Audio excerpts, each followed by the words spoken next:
Ladies and gentlemen, thank you for coming back in for this very important high-level panel where we have the ministers, key ministers from each of the countries in the neighbourhood who are going to talk about the responses led by their countries to the protracted crisis in Syria.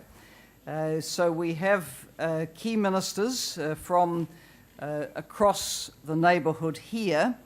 I'm going to ask first of our host, the Minister of Jordan, would like to add to what he has already said to get our panel underway, and then I will call on the other ministers who are present. Helen, if you allow me, may I give first priority to our colleagues from other countries because we have started in the opening session, and I think it's important to give our guests the chance to pitch their priorities, and I'll come at the end with any final, if you allow me to do that. Excellent. Then I propose to begin with the Minister from Lebanon, Minister Derbas, where Minister, like Jordan, your country is also carrying a very heavy burden per capita in hosting refugees from Syria, and we would like to invite you to speak about the response in Lebanon and the engagement you are looking for around this agenda and in support of Lebanon's very significant efforts. Minister, you have the floor. شكرا حضرة الرئيسة. باسم الحكومة اللبنانية أشكر المملكة الأردنية الهاشمية الشقيقة ملكا وحكومة وشعبا لاستضافتها لهذا المؤتمر وإحاطته برعاية كريمة واهتمام بالغ.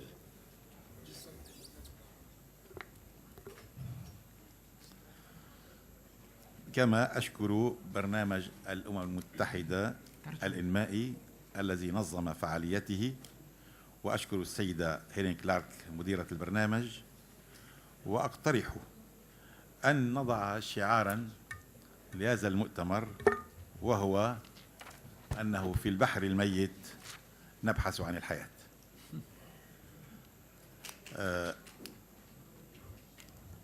لقد أعددت كلمة مكتوبة ووجدت ربما أنها قد طالت عن الوقت المحدد،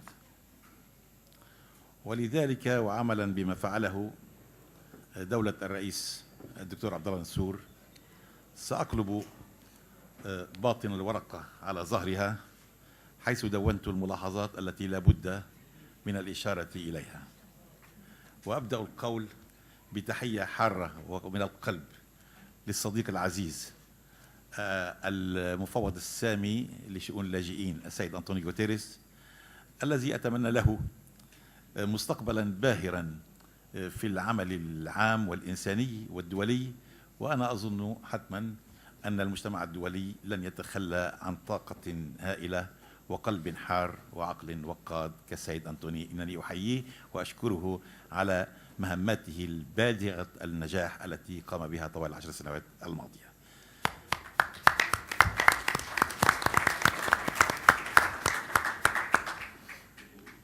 عنوان مؤتمرنا هذا يقوم على كيفية مواجهة الأزمة،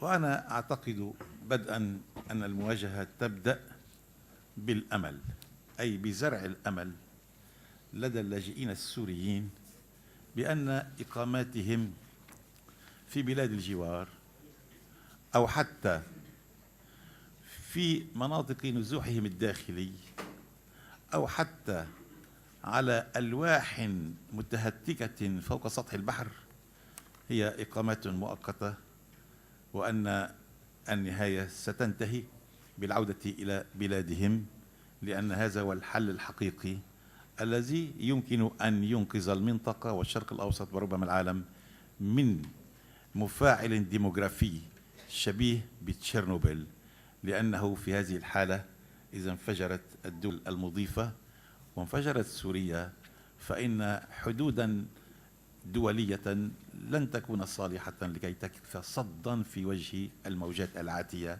من الإرهاب والبؤس والفوضى والسيولة التي ستعم العالم.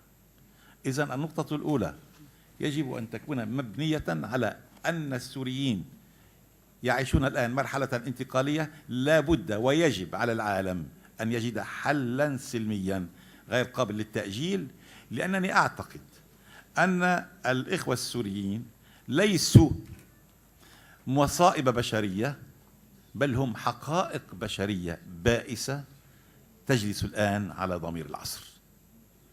لهذا أقول لقد طال وقوف المجتمع الدولي أو جلوسه في مقاعد المتفرجين، وطال سوء استعمال هذه الأزمة والتعاطي معها، وأنا للعالم أن يضع حدا لها.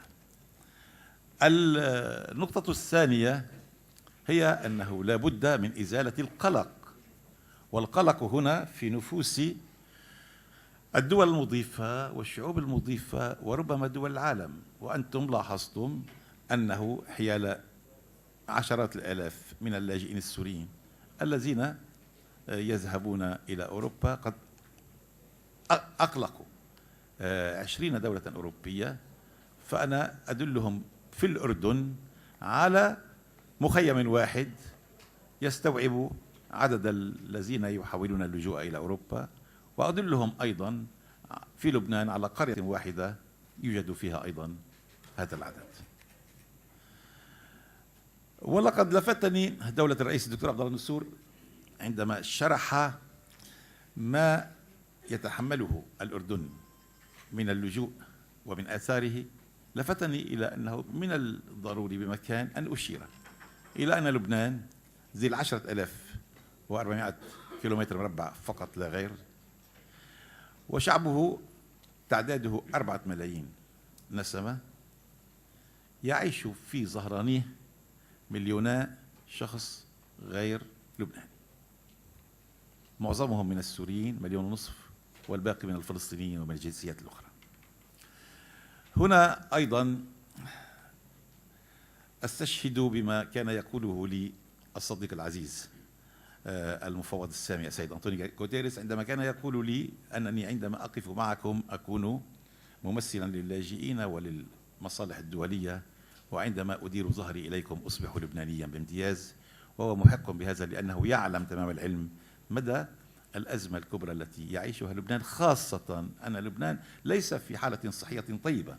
النمو الاقتصادي الآن هو نمو سالب ناقص 1، وأيضا لدينا مشاكل سياسية خطيرة جدا، البلد منقسم. وأقول لكم بكل صراحة إن الموضوع السوري هو أحد الموضوعات التي يجري حولها الانقسام. من هنا أريد أن أدخل إلى الموضوع مباشرة لأقول إن المقاربات السابقة في معالجة الأزمة السورية قد أصبحت غير صالحة للمرحلة القادمة. بالأمس استمعنا إلى تصريح لافت للنظر لوزير الدفاع في الولايات المتحدة الأمريكية يشير بشكل أو بآخر إلى أن الأزمة ستطول، فلقد بدأت حرب باردة من نوع جديد بين الولايات المتحدة وروسيا كما سمعنا من تصريحه. علينا أن نعد أنفسنا إذن لكي نتكيف مع هذه الحالة. ومن هنا علي أن أكون في غاية الواقعية وأن أخرج عن الخطاب التقليدي. إنني باسم الحكومة اللبنانية أقول لكم إن اللجوء السوري إلى لبنان لا يد لنا فيه، ولكننا تعاملنا معه كما يتعامل الأشقاء وكما يتعامل أهل الإنسانية. ثانيا، إن إنكار هذا الوجود وإشاحة الوجه عنه والغضب منه والتذمر والتأفف والعنصرية لا يفيد في حل المشكلة بشيء، فالحل يكون بمنتهى الواقعية. ولكن الواقعية تقتضي أن نعلن أيضا أن إمكاناتنا هي إمكانات محدودة جدا. فيكفي أن أقول لكم أن البنى التحتية قد استهلكت في 2 سنين فيما كانت معدة للاستثمار على مدى 20 سنة قادمة. ونحن دولة مدينة بمبلغ يزيد عن 70 مليار دولار. الآن الناتج القومي لا يكفي لسد خدمات الدين. هنا علي أن أعترف أن التعاون مع المنظمة الدولية كان تعاونا مثمرا، ولكنه كان تعاونا مقصرا، لأن إمكانيات المنظمة الدولية هي إمكانيات ضئيلة. ولقد وتذكرون جميعا أن السيد أنطونيو قد طالب في مؤتمر الكويت بمبلغ 8 مليار دولار أمريكي، لم يقرر منها إلا 3 مليارات 0.8، وهذا إذا دفعت كلها. إذن المقاربة السابقة كانت قائمة على الإغاثة، والإغاثة قد تكون صالحة لفترة قصيرة من الزمن على أمر عابر أو سيمر أو سينتهي. أما عندما تكون هناك استدامة للأزمة فهذا الأسلوب لم يعد صالحا. وبالتالي هنا تطرح أمور. لقد قال لي فريق عملي الذي كان يشترك بالتحضير لهذا المؤتمر أن هناك نقاطا قد طرحت وقد كانت موضع خلاف، وأنا أظن أن الحصافة والحنكة تقتضيان أن نتلافى نقاط الخلاف وأن نذهب إلى الإيجابيات بدلا من أن نضع السلبيات عقبة في وجه النقاش. هناك من يقول على الدول المضيفة أن تدخل السوريين إلى سوق العمل اللبناني أو إلى سوق العمل في الدول المضيفة، وأنا أجيبهم إذن فلنبتكر أو فلنخلق أسواق عمل. إلى أين سيدخلون؟ سيدخلون إلى سوق عمل مليء بالبطالة. إن اليد العاملة في البلاد المضيفة تعاني من بطالة شديدة. إذن كي يستطيع السوريون أن يعملوا يجب أن نخلق فرص عمل. فرص العمل يجب أن تكون في البلاد المضيفة وفي الداخل السوري أيضا.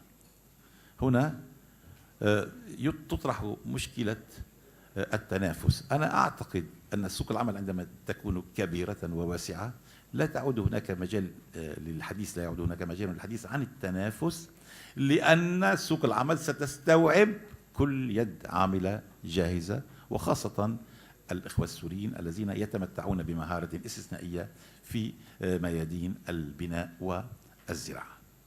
من هنا اقترحت أن تقوم الدول أو الجهات البانحة بإنشاء مؤسسات اقتصادية استثمارية هي في المآل توفر عليهم استمرار التبرعات، لأن هذه المؤسسات إذا أنتجت تستطيع أن تكفي نفسها وأن تجدد نفسها.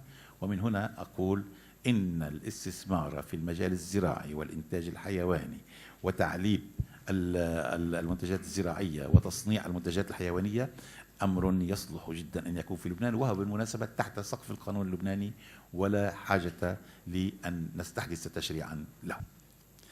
أقول أيضا إن الاستثمار في الداخل السوري أمر لا بد منه لكي نثبت الإخوة السوريين في أراضيهم. ومنذ مدة ربما من سنة كنا في جنيف نحضر مؤتمرا يبحث في إعادة توطين اللاجئين السوريين في بلدان ثالثة. العدد كان أو المطلوب 130 ألف سوري. هذه وسيلة غير مجدية وغير نافعة. أنا أقول إن السوريين لو استطاعت أوروبا أن تستوعب 1 مليون منهم أو 2 مليون فإن الأعداد الكبرى تبقى ها هنا. إذن فلنعد هؤلاء إلى أراضيهم، إلى مناطق آمنة. وهنا أقول لكم بكل صراحة إنني متفق تماما مع العرض أو مع المشروع التركي الذي طالما أعلنه الأصدقاء الأتراك، وإنني معه بكل معنى الكلمة. لا بد من مناطق آمنة يستطيع الإخوة السوريون أن يلجأوا إليها داخل بلادهم بدلا من أن يتشردوا في أصقاع الأرض، أو بدلا من أن يركبوا تلك الزوارق المثقوبة ويعرضون أنفسهم لكي تأكلهم قروش البحر هربا من قروش الجو والبر التي عانوا منها في بلادهم كما تعلمون جميعا. هناك أيضا نقطة أخرى لفت نظري إليها سعادة الأستاذ فيليب لازاريني منسق الأنشطة في لبنان إلى أن مسألة تقلق هذا المؤتمر هي محاولة المنظمات العسكرية في استخدام الأطفال أو الأولاد في حروبهم. بكل صراحة أقول لكم هذه مسألة ليست مطروحة لدينا في لبنان على الإطلاق، أو حتى الآن إنها غير مطروحة، ولكن بدلا من أن نذهب إلى الأمر بصورته السلبية فلنذهب أيضا إلى الصورة الإيجابية. لا بد من برنامج واضح وسخي لصيانة الأطفال والأولاد. هذا طرحته سابقا على حضرة المفوض السامي وأيضا على الأخ الدكتور عبد الله المعتوق بضرورة إقامة حضانات للأطفال السوريين واللبنانيين في جميع المناطق التي يكثر فيها وجود السوريين، وأقصد هنا الأكثر فقرا والأكثر هشاشة. ولما سألني المفوض السامي ما هو الغرض من وراء ذلك، قلت أولا لإدخال السرور إلى قلوبهم، وثانيا للاعتناء بهم من حيث المأكل والملبس والرعاية الصحية واكتشاف مواهبهم. هنا نكون نستنقذ أجيالا من الضياع ونهيئها لكي تدخل إلى المستقبل بصورة صحيحة وسليمة. أرجو ألا أكون قد أطلت، ولكنها نقاط محددة أريد أن تكون موضع اهتمامكم وبحثكم. شكرا.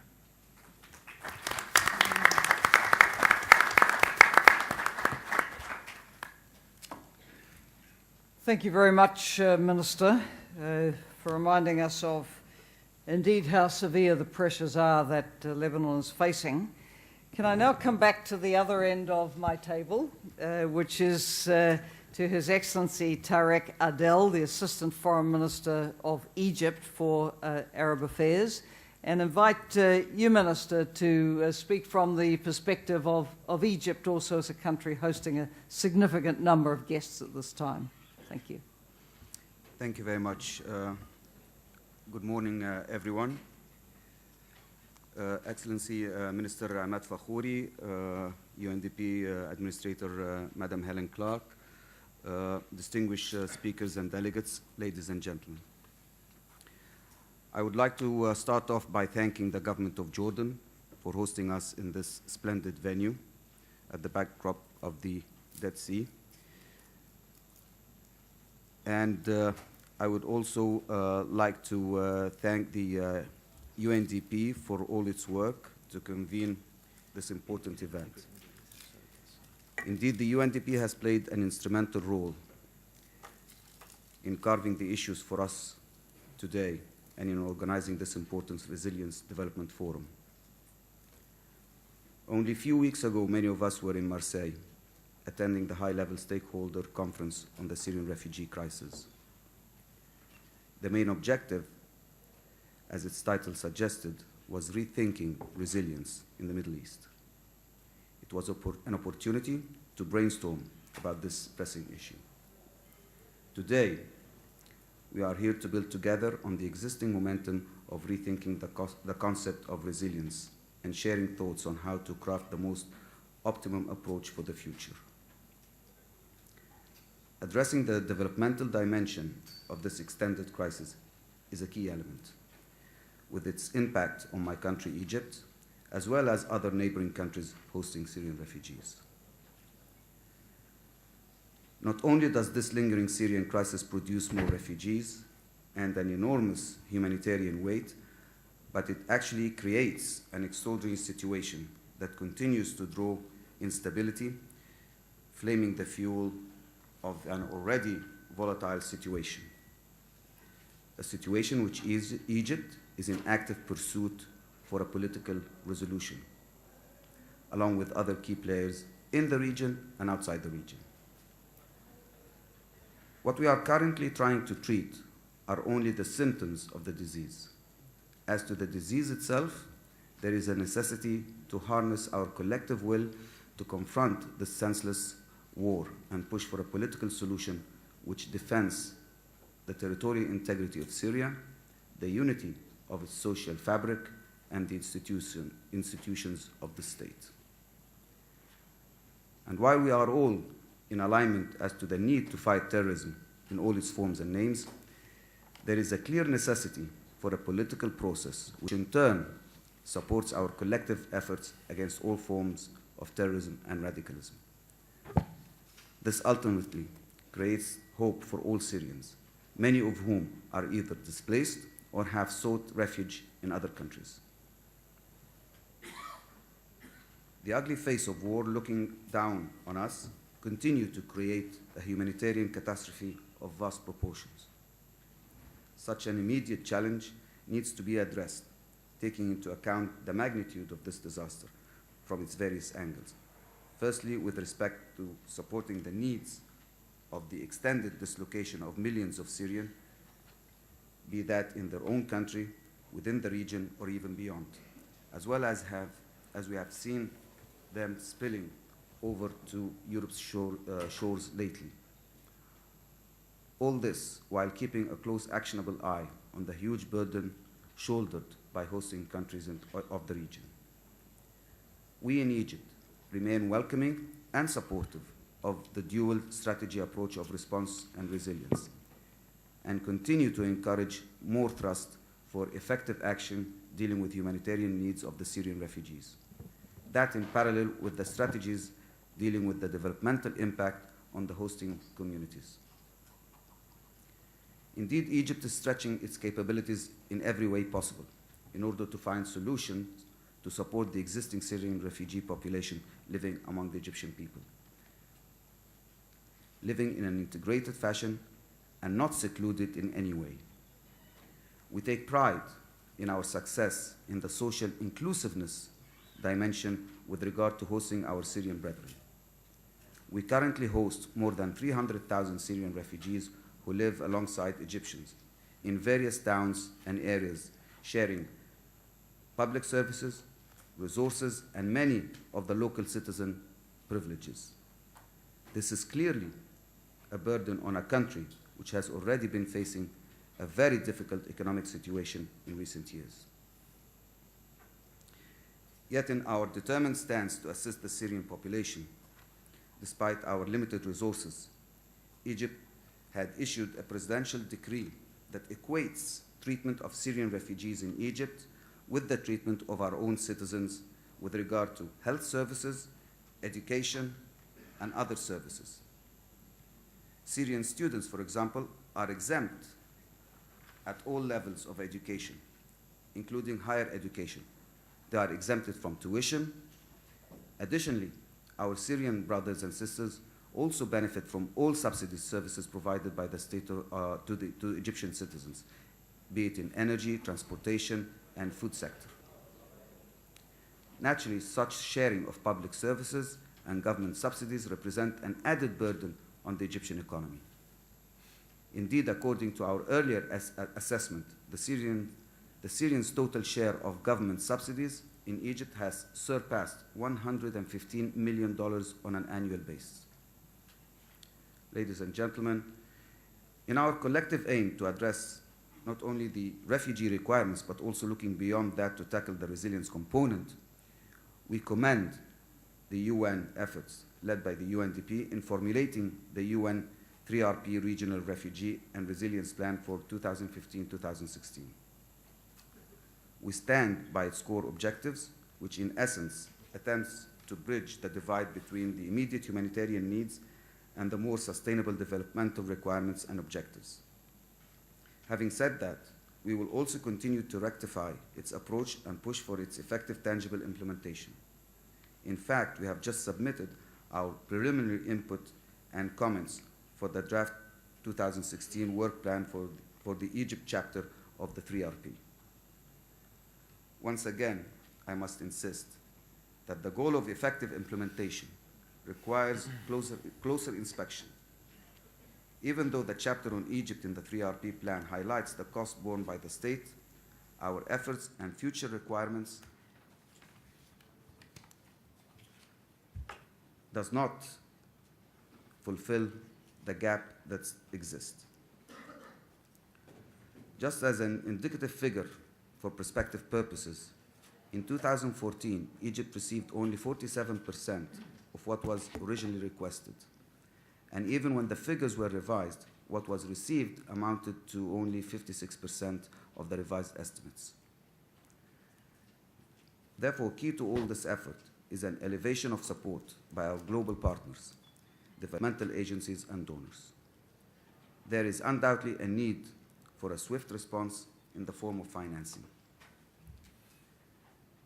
This brings me to the general discussion papers for the three main topics which this RDF revolves around: aid architecture, social inclusiveness, and private sector engagement. Allow me to focus on the aid architecture theme. While there are efforts exerted by the developmental actors, plans remain underfunded, and that the adoption of the regional refugee and resilience plans for 2015-2016 is yet to be financed as pledged. Naturally, the three RP sectors cannot be financed by Egypt's domestic resources alone. Our national efforts in the domain of resilience is clear, as I have mentioned. Therefore, it is our solid belief that direct budget support is required to share the financial budgetary burden associated with the sharing of subsidies and services, as well as sector budget support in backing the efforts to satisfy the needs. Allow me also to say that it is worrying to witness an excessive weight put to the issue of the host government's capacity to manage incoming funding. This unwarranted fear of financial mismanagement and poor oversight only delays the needed actions.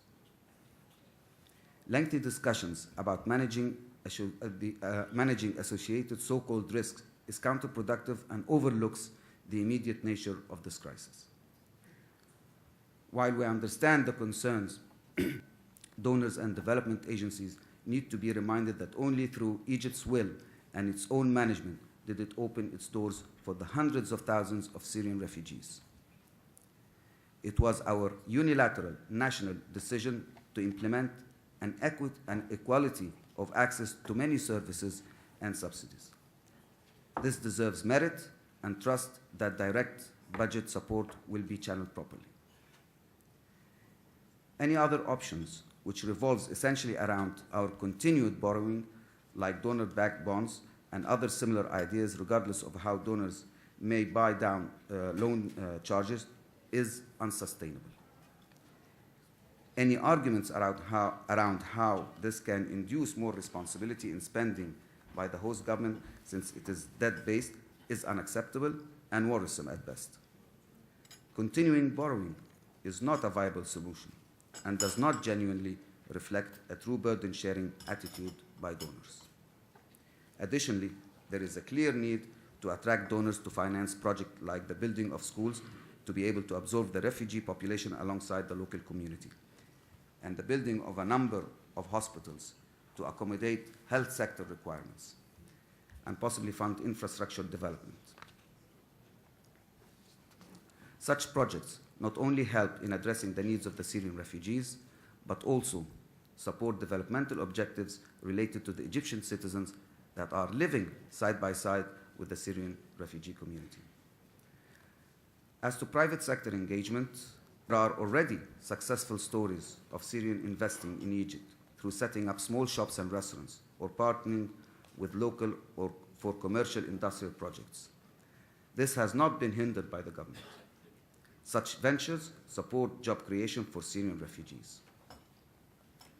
There is a need for international donors and development agencies to consider setting up programs that finance projects or fund seed money for business that are joint partnership between Syrians and Egyptians, with an emphasis on SMEs. Ladies and gentlemen, in short, responsible, tangible international support is required. This is, once again, the most important key to addressing the dilemma at hand. Partners from all corners of the world have a responsibility to share in this tremendous burden. This is the essence of the envisioned resilience agenda as we see it. We all surely agree that the conceptual framework has already been established. Further lengthy deliberations are unneeded, as the cost of any delay is soaring and may even be counterproductive. Otherwise, we will defeat the purpose of tackling this immediate crisis and lose momentum in arresting its deterioration, ultimately failing in harnessing the situation toward a positive developmental direction. Thank you very much.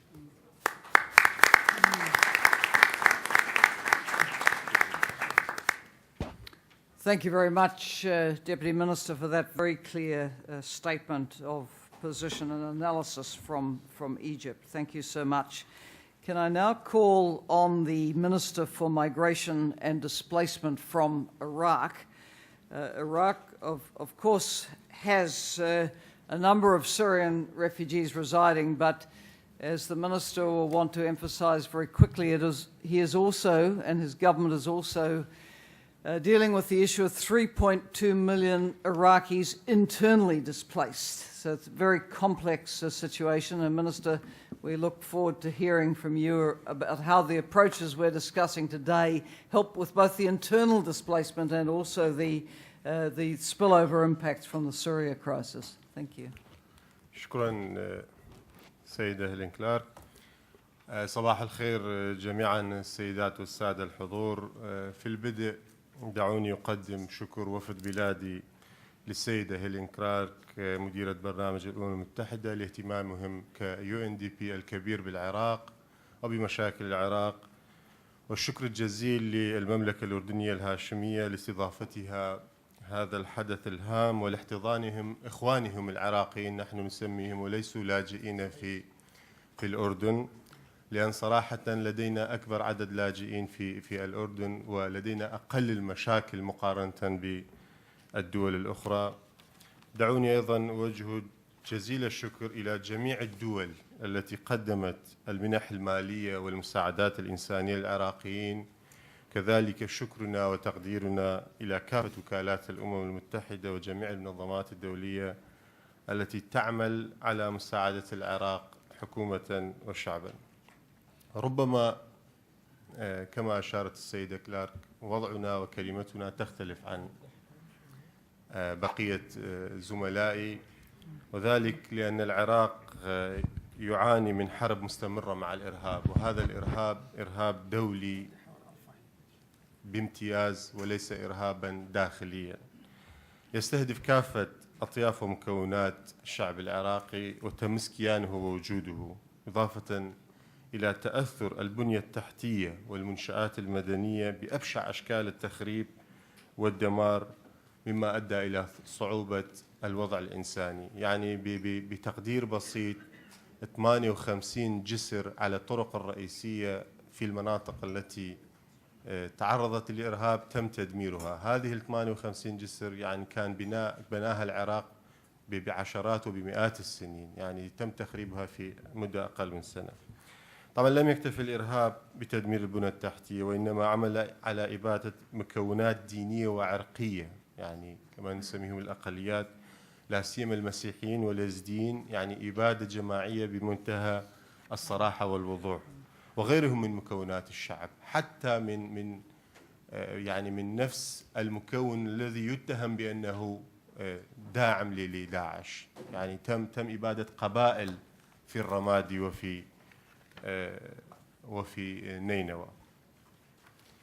يعني وصل الحد إلى أن النساء والأطفال يباعون في الأسواق كرق، يعني كعبيد، يعني في ظاهرة صراحة لم يسبق للمنطقة أن شهدتها في هذا العصر خاصة.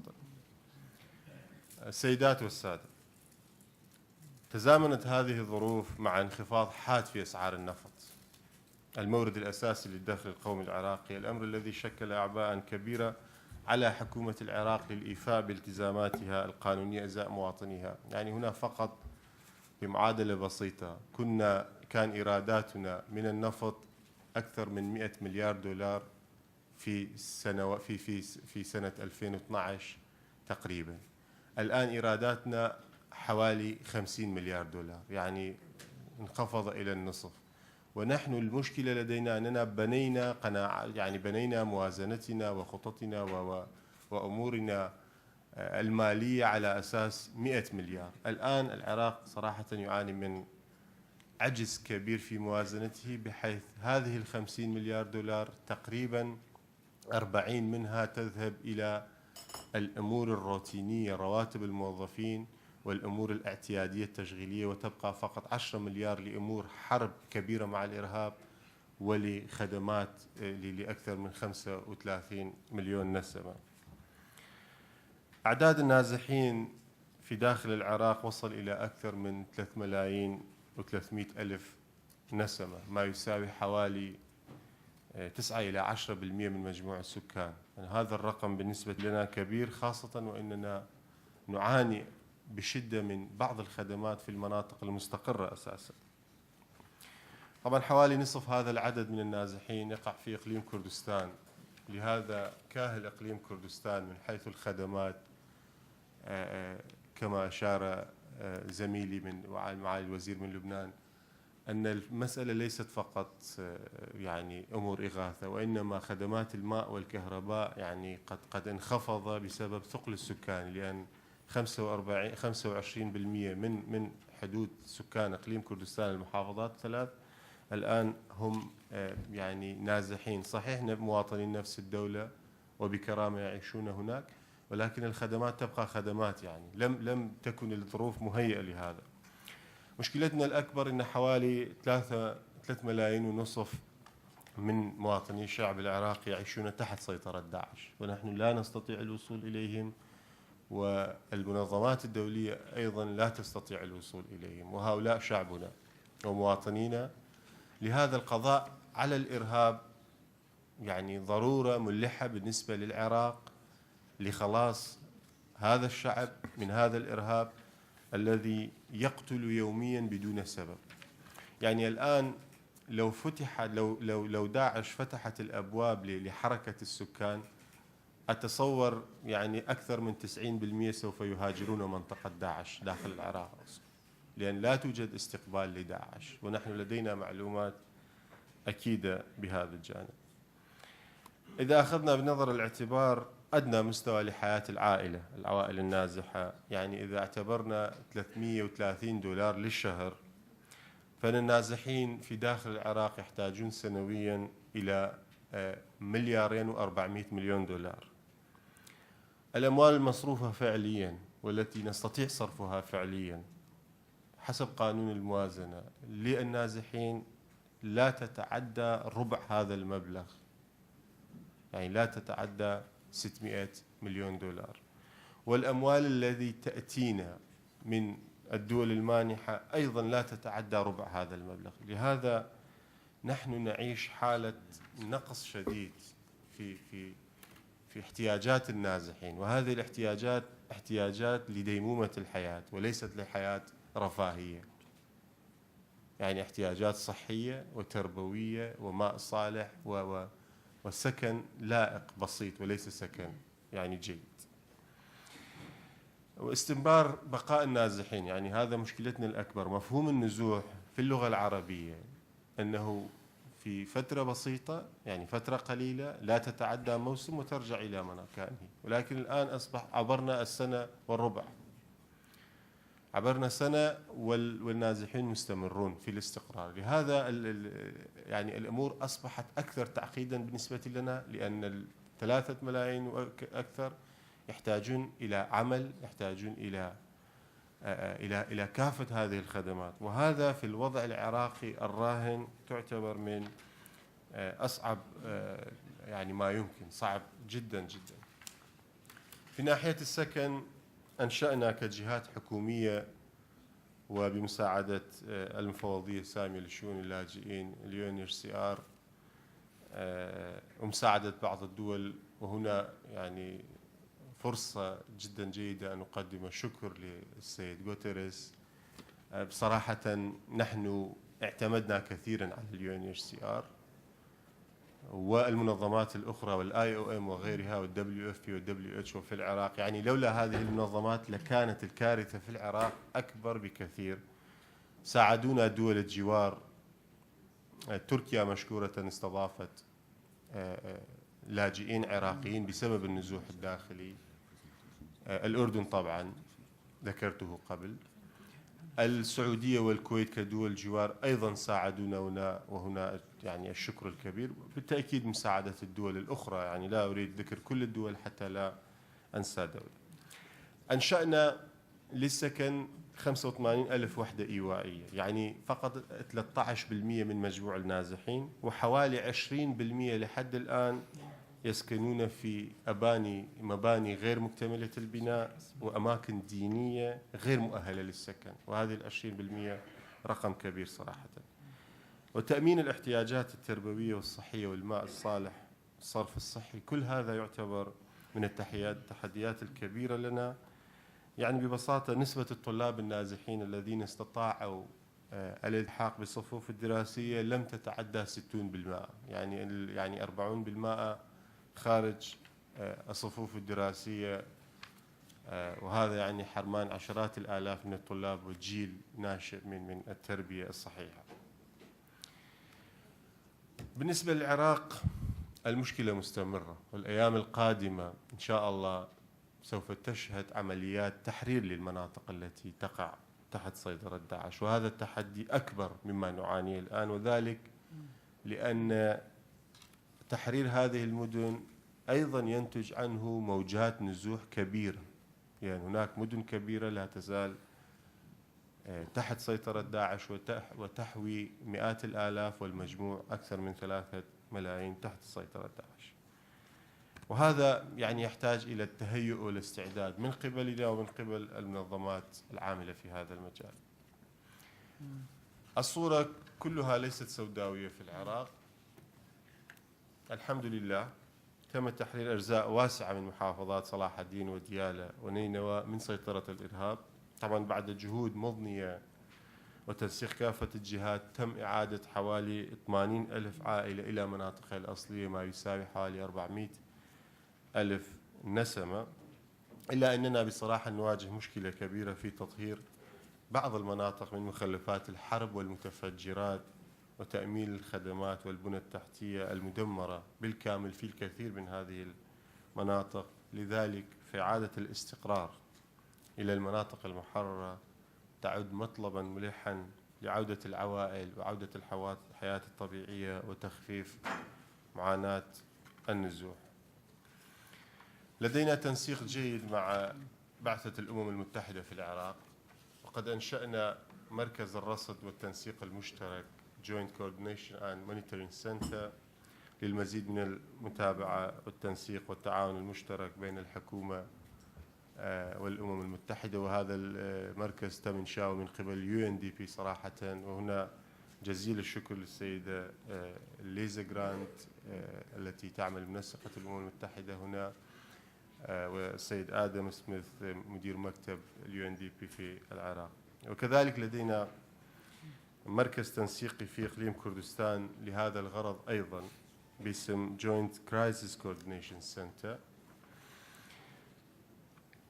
فيما يخص اللاجئين السوريين في العراق، منذ بداية الأزمة السورية استقبل العراق أكثر من 250 ألف لاجئ من سوريا، ورغم المعاناة الكثيرة إلا أننا تقاسمنا الخبزة مع إخواننا السوريين.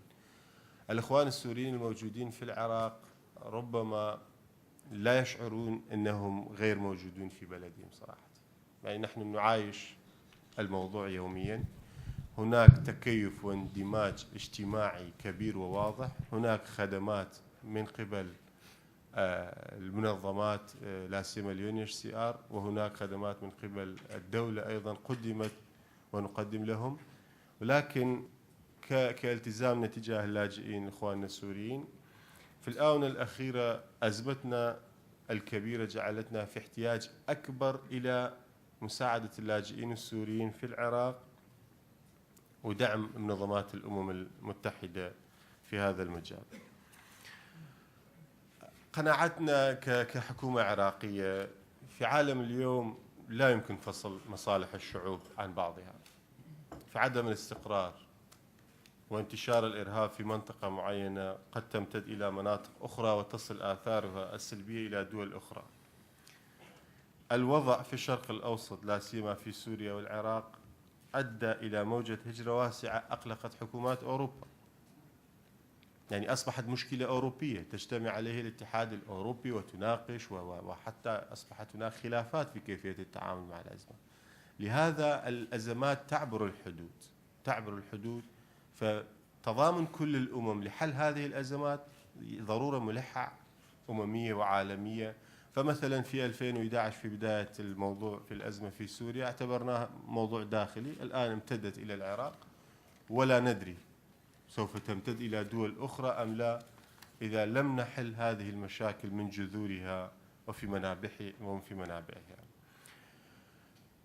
بعد كل هذا العرض تهيب حكومة العراق من المجتمع الدولي صراحة الاستمرار في تقديم الدعم والمساعدة المطلوبة للنازحين داخليا، وكذلك مساعدة العراق في إعمار المناطق المتضررة وإعادة الحياة والسكان إليها. ناشدت الأمم المتحدة في 4 من حزيران هذا العام في بروكسل الدول المانحة لتمويل وكالاتها ومنظماتها لاستمرار تقديم خدماتها الضرورية للوضع الإنساني في العراق. وفي هذا المنبر الكريم نكرر مناشدتنا صراحة بمساعدة العراق للخروج من أزمته الحالية. وشكرا للجميع، شكرا لإصغائكم.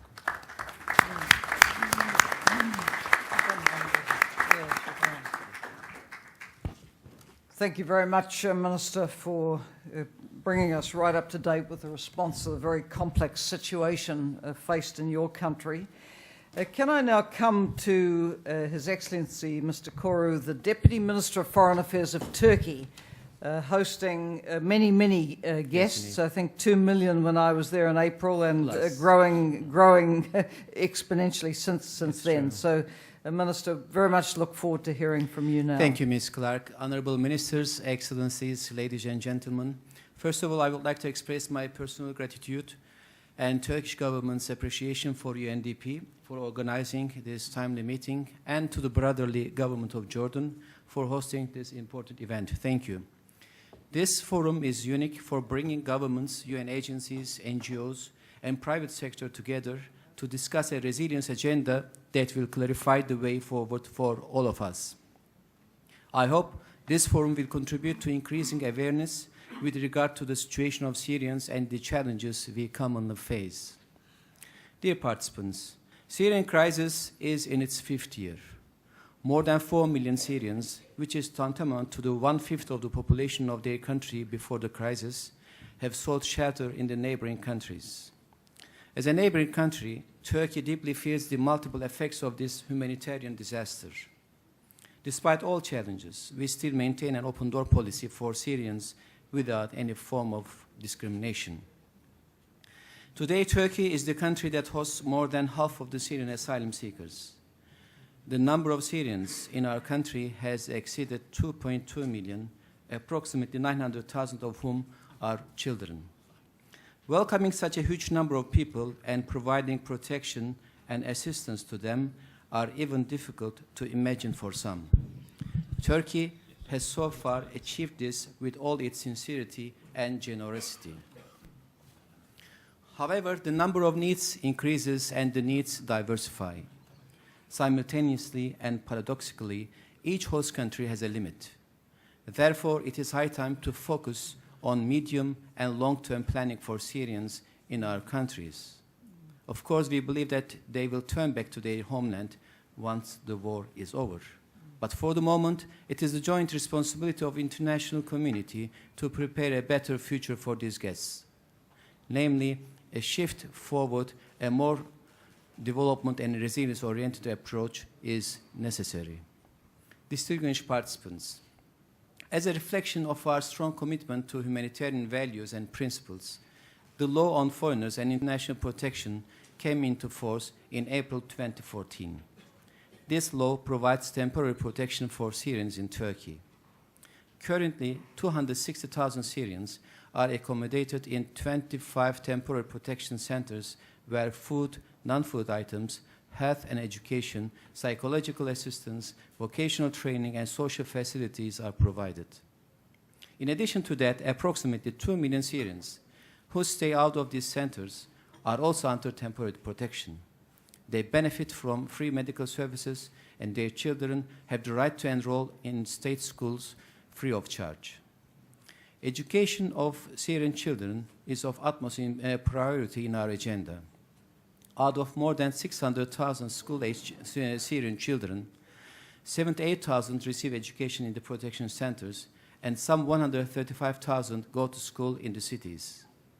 However, almost 400,000 Syrian children miss on schooling in Turkey. Additional schools, classrooms, and teachers are urgently needed. We firmly believe that there should be no lost generation. In our view, ensuring that school-aged Syrian children do not fall behind their education cycles is vital. These children will be a valuable resource to their country's reconstruction, recovery, and stability when they return to their country in the aftermath of this crisis. In this framework, proper funding of 3RP for Turkey is essential for the realization of infrastructure projects, especially on education. With regard to the health sector, so far 1.7 million Syrians have been provided with health care. 1.1 million Syrians have been treated in Turkish hospitals. This is an enormous burden on the existing health infrastructure and staff. Providing quality services to an extra 2.2 million population necessitates new clinics, hospitals, and also personnel. It is important to note that the Turkish community has embraced the Syrian population, and the general attitude of the Turkish society to Syrians has always been one of tolerance, sympathy, and solidarity. Nevertheless, the Turkish society has been affected by the influx of Syrians to a certain extent, mainly due to scarce economic opportunities, increased unemployment, and skyrocketing housing costs. Despite all these negative impacts to society, there is no real serious social tension.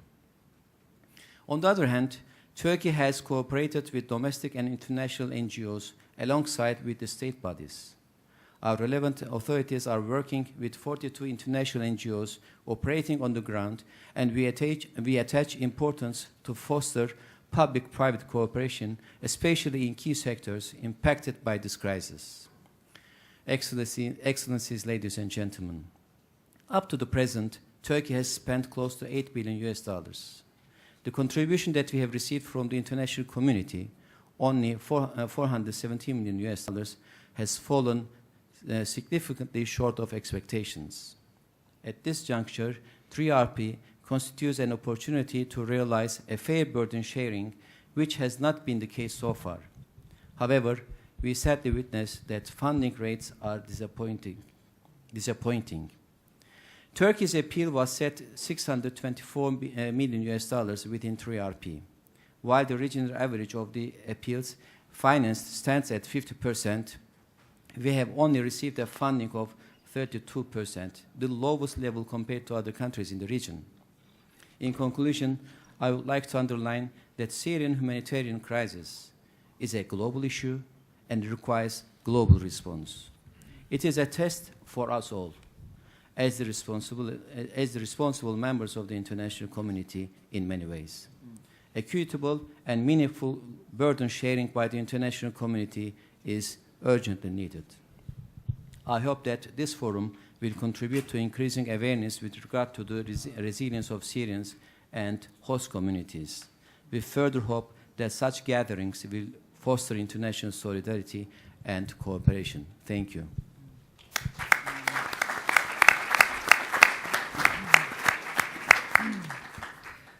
Thank you very much, Deputy Minister, for outlining the situation in Turkey and Turkey's very substantial response to date.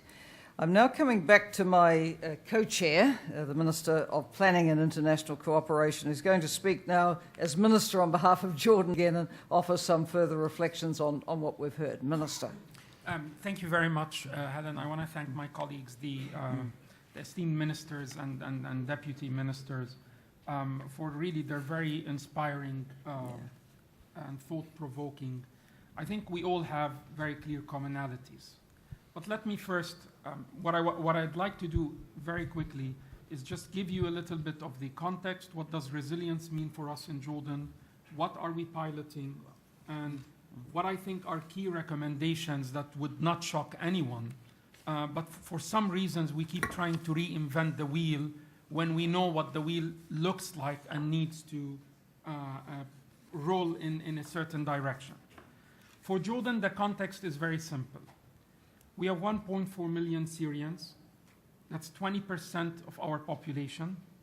That's like 100 million going into the European Union, or 17 million going into Germany, or 66 million going into the US, and so on. Please understand that context. And we're a country that is probably 1/15 the per capita income, at best, of the examples I have used in terms of comparison and economic capabilities. 2011 to 2015, our growth has been 1/3 the growth in real terms of 2007 to 2011. That's a 2/3 constant drop for 5 constant years in real growth. Unemployment is going up.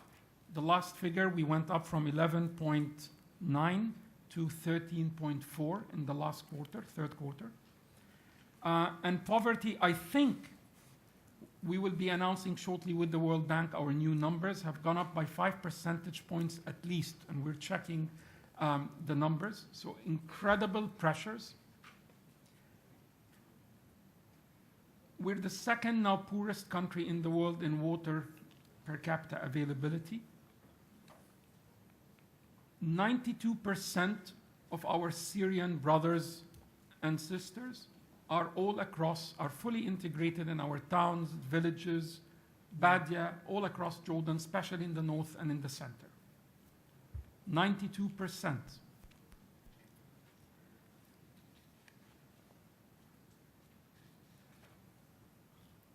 Jordan very much took the bold decision early on to pioneer and adopt a resilience-based approach. This is not new to us, as the Prime Minister has clearly said earlier today. Jordan historically is probably, I think now, the largest per capita income country to have received waves of refugees. I think we're in the number 1 or 2 position. That's not a position one aspires to be in, but that's the reality we had to deal with. So 2014, we had 700,000 Syrians treated in our hospitals and health clinics. We absorbed close to 150,000 Syrian boys and girls in our public schools, which is almost free, so we cover the costs of that. We still have 97,000 Syrian boys in schools not able to do an education. So that's a tremendously lost generation that's going to be a huge burden, not just on the region, but on the international community. I think we probably have the highest ratio of the number of students we managed to absorb in terms of Syrian boys and girls in the educational system, in terms of the countries that surround Syria. And obviously that's not enough, and we know that, but we don't have the resources to do more than that. We are today at a very critical saturation point. Saturation means that fiscally we're at a 90% gross debt to GDP. There is no fiscal space left for us to sustain and continue what we have been doing. It's a saturation point because the Syrian refugees have exhausted all of their savings. They're getting into deep debt, and 85% of them are below the poverty line in Jordan.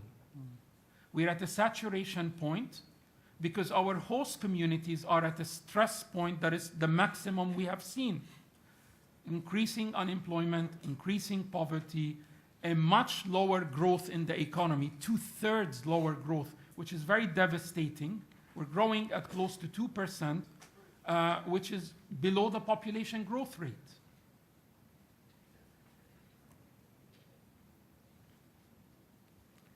And so what did we do?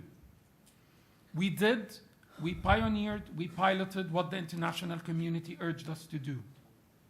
We developed the response plan of Jordan based on a resilience approach.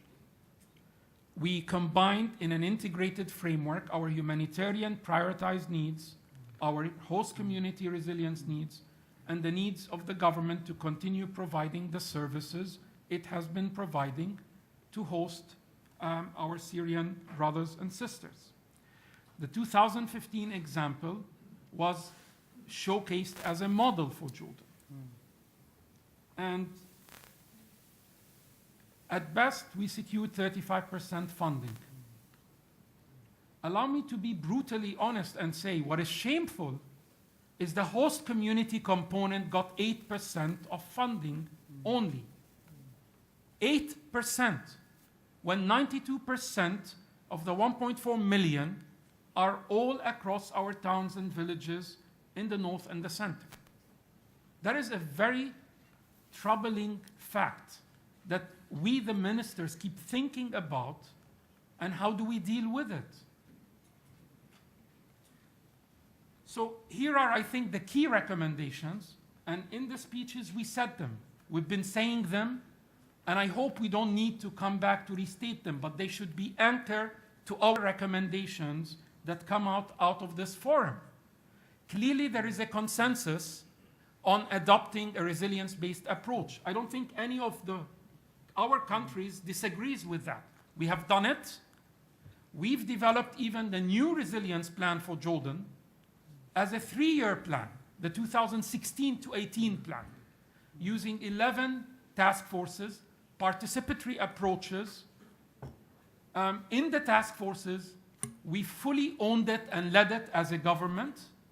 We had all the key line ministries, all the donors, all the UN agencies represented, and we worked together to develop a plan that is very credible, based on real vulnerability assessments that were done over 5 or 6 months this year to both the refugee communities in the camps and outside, as well as the host communities. We prioritized the priorities very well, and we put it in a national plan that we launched just recently, opened it up for public discussion, full feedback from all the donors. We got all the feedback, we internalized it, and it's on its way now to get approved by cabinet before the end of the month to be launched. So we are doing what needs to be done as a national government. We developed the necessary plan that is credible, prioritized, that is not a wish list, that is stating very carefully that in the next 3 years, these are the humanitarian needs, and they're close to $2.5 billion. These are the host community needs, and they're close to $2.5 billion. And the needs of the government are close to $3 billion in terms of all the support they provide. The focus for us is definitely on ensuring that we meet the humanitarian needs, but cover at least significantly the host community needs. That should be the bottom line. You said very clearly, sir, that it should be fully funded. We're starting to tell people just adequately funded, because it cannot be 2/3 unfunded. It's unbearable. And for us, the lessons, I think, going forward, I'd like to put 3 key recommendations. One, we must fund adequately the response plans that are being developed. Otherwise, this is just an exercise in futility. It would be shameful to keep doing this and under-supported and underfunded. The second, we've been calling for that, and I thank our colleagues, Commissioner Guterres and Administrator Clark. We have to increase the concessionary financing for middle-income countries that should not be penalized for doing a global public good on behalf of the international community. That is clear. We've been calling for it, we've been lobbying for it, we've been pushing for it, and it's still being debated. It has to move into a decisive action and start doing it. And the third part is, yes, we're being urged, all of us, by the international community to look at creating economic opportunities for refugees. And as my colleague so eloquently from Lebanon said, we are willing to entertain that, and we are willing to do that, but it has to be done in a win-win situation for both refugees and host communities. We can't push the refugees into labor markets that have increasing unemployment and increasing poverty. We have to do it in a win-win situation. And I think you have a commitment from all the governments who are sitting on this table to do the resilience plans, but they need to be adequately funded. We need to deal with access to more concessionary financing, because we've been absorbing 4 years of additional debt to compensate for the lack of sufficient funding that has been coming to do this global public good on behalf of the international community. And we are starting to do a lot of economic opportunities for host communities and refugees, both formally and informally, but it has to be within the context of a win-win situation. So I'll conclude here, Helen, and I just wanted to really put these key points and key recommendations on the agenda of the final recommendations that come out of this forum, because if we don't do these issues, which we have been calling for almost over the past 12 months, I think then we should just stop meeting and then leave to the national government what they need to do to deal with the repercussions of the lack of sufficient support for all what we have been doing here. And thank you.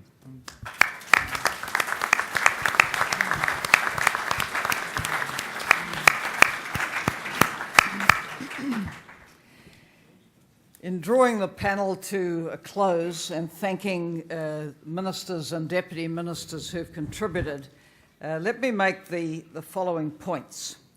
I was with the Minister of Planning and the High Commissioner at a major meeting on the topic of finding new approaches to the consequences of the Syria crisis in New York in September. And a point I made, and very much supported by the comments of High Commissioner Guterres, was actually we have a new approach. It was the 3RP and it was the Syria response plan. And it envisaged very much a joint relief and development set of initiatives. So the framework is there. The framework is nationally led.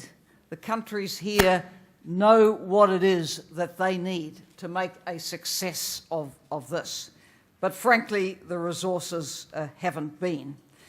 I look at it, the situation of a small country like Lebanon, and I put in the context of my own small country with a similar population and a land area 25 times the size of Lebanon. And I think, how would people cope if they faced the burden, Minister, that your country faces, or that Jordan faces, or Turkey, or Iraq, or Egypt?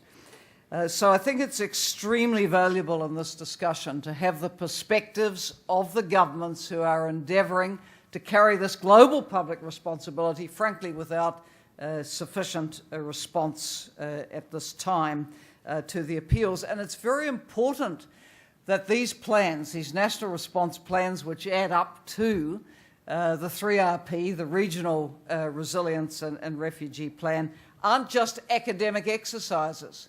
Because if they are, as the Minister of Jordan just said, then people might as well just get on and do the best they can in country and think there won't be much of a response. We need a better response. We don't need appeals that are 40% or underfunded in this protracted crisis.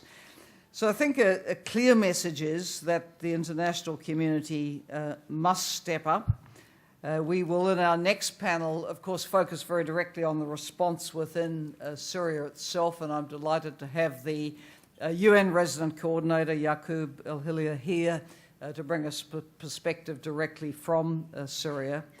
But for this panel, it's very much about how more effective solidarity can be shown for the host communities and countries. There are very real budget issues, as you have heard. And without solidarity, trying to bridge those budget gaps ends up with borrowing in an already debt unsustainable situation in some cases. I think it's also a very obvious point to say that the cost of supporting the frontline countries per capita of Syrian refugees is a fraction of what it costs to settle in the West. And perhaps if there had been earlier investment and quicker, we wouldn't be seeing the significant spillover impacts into Europe at this time. Obviously, the issue of the economic opportunities for refugees is quite a sensitive one, because countries do need to see a win-win. But with the right settings, I think it is possible to get the win-win. I want to acknowledge Turkey's early action this year on this very important legislation on refugee protection and labour market issues. And we look forward to Turkey defining those sectors, but we think this is very, very, very significant. And if others are also thinking of how they can accommodate in a win-win way economic opportunities, I think that's very fundamental to building resilience for the Syrian refugees.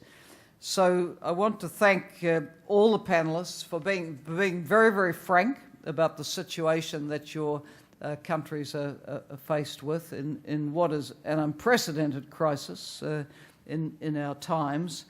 And we will listen to the perspectives directly on the Syrian situation itself in the next panel after a short morning tea break, and then come back later in the day with some conclusions overall on the way forward. But the approach is right. I think we've got a consensus that the way the 3RP was constructed, based on the national plans and experiences, it's the right approach. We now need to support it. We're going into a season where these plans will be revamped, presumably presented at some point by the end of the year, and then there is a conference planned for early next year to be hosted probably in the United Kingdom with support from Norway and others. So this is very much a prelude to getting ready for revamping the response, and we really look to global solidarity on this. It isn't a minor regional problem. It is a problem of global dimensions. Thank you very much. Can I ask people to quickly get their coffee, because the Syrian panel that follows is extremely important too. And thank you for your forbearance and being a quiet and very attentive audience. Thank you.